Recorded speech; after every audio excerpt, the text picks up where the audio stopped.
মামলা করব, কোর্ট করব, কাচাহারি করব, আমাদের পেটে ভাত হয় না কিষান খাটে, আমরা কত মামলা করব? আমাদের জমিতে হাসপাতালে দান দেয়, যেখানে ঘর দান দেয়, হ্যাঁ? আমরা কি নাগরিক নয়? এই দেশে নাগরিক নয়? অবশ্যই নাগরিক। তাহলে এভাবে আমাদের ঠিক আছে, ওই কাগজ সামান্য দেখেন, সামান্য কপি আমাকে দিলে, এই যে সামান্য দেখেন, কপি আছে তার জাল থাকলে একটা কপি দিয়ে দেখবেন। জাল প্রমাণ। আচ্ছা, একটা কপি কি আমাকে দেওয়া যাবে? আপনি না হয় সম্পূর্ণ নিয়ে যান। না, আপনাদের কাছে কপি আছে? হ্যাঁ আছে। আমি এটা অ্যাডমিনিস্ট্রেশনের সঙ্গে আমি কথা বলবো এখন। এখানে ইউনো আছে, ডিসি সাহেবকে বলবো জমির কাগজ সবই না নিয়ে জানিল না কোনো। জমি যদি শুদ্ধ হয় তাহলে তাদের পক্ষে যাতে প্রশাসন সহযোগিতা করে। এটা আলাদা একটা জমি। আচ্ছা, এখানকার যেটা স্যার, এই চেয়ারম্যান তো আমাদের তো বহুত জমি করে নিয়ে গেছে। এই তো আমাদের না, এটা আমাদের মালিকানা জমি। আচ্ছা, এগুলো এখন আপনাদের দখলে নাই? না না না না, দখল করতে গেলেই তো এই মারামারি কাটাকাটি হচ্ছে। আমি কাগজ নিয়ে যাচ্ছি, আমি ইউনো সাহেব, ডিসি সাহেবকে পাঠাবো যে জমির কাগজপত্র পরীক্ষা নিরীক্ষা করে দেখেন, প্রশাসনিকভাবে তাদেরকে হেল্প করেন। আমাদের জমিতে হলো হাসপাতাল করে দান দেয়, ফির হলো যেখানে ঘর দান দেশে, ওই যে আমাদের জমি খাচ্ছে কবর ঘাটি শুদ্ধ তোমার লিয়ে লেছে, তাহলে আমরা বসবাস করে এখানে থাকতে পারবো?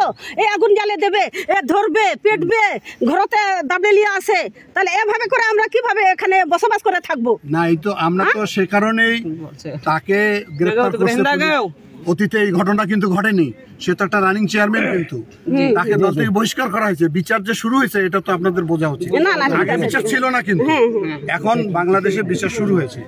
এতটুকু ধৈর্য ধরেন। আমরা আমাদের পক্ষ থেকে, চেয়ারম্যানের পক্ষ থেকে আমি আসছি, যেহেতু তারেক রহমানের পক্ষ থেকে আমাদের নেতৃবৃন্দ আসছে, এনাদেরকে আমি বলতেছি তারাও আপনাদেরকে দেখভাল করবে, সহযোগিতা করবে, যাতে আপনারা নির্বিঘ্নে শান্তিপূর্ণভাবে এখানে বসবাস করতে পারেন। আগের পরিস্থিতিটা পরিবর্তন হয়েছে। আগে এই ধরনের অন্যায় করলে তাদের বিচারও হইতো না, দলে আরো বড় বড় পদ দেওয়া হইতো। আমরা কিন্তু সেটা অন করি না। আমরা মনে করি যারা দুষ্কৃতিকারী, যারা এই ধরনের কাজে জড়িত থাকবে তাদেরকে দল গ্রহণ করবে না, সে যত বড়ই প্রভাবশালী লোক হোক। এতটুকু আমার বলা।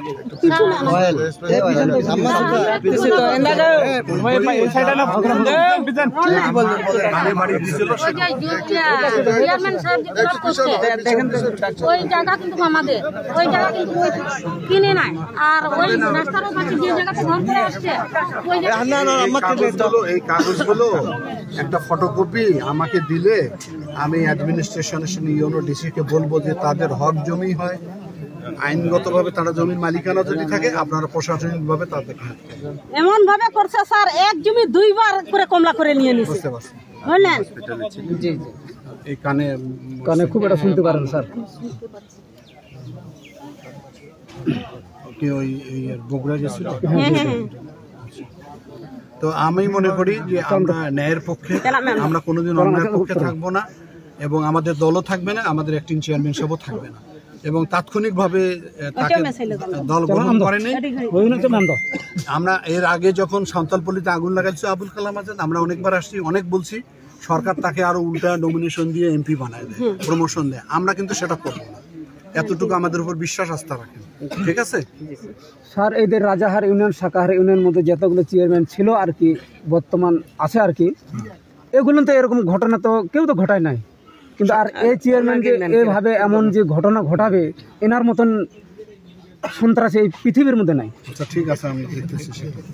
উনি তো একদম নির্দিষ্ট জাতি। আচ্ছা, ঠিক আছে, আমরা দেখতেছি।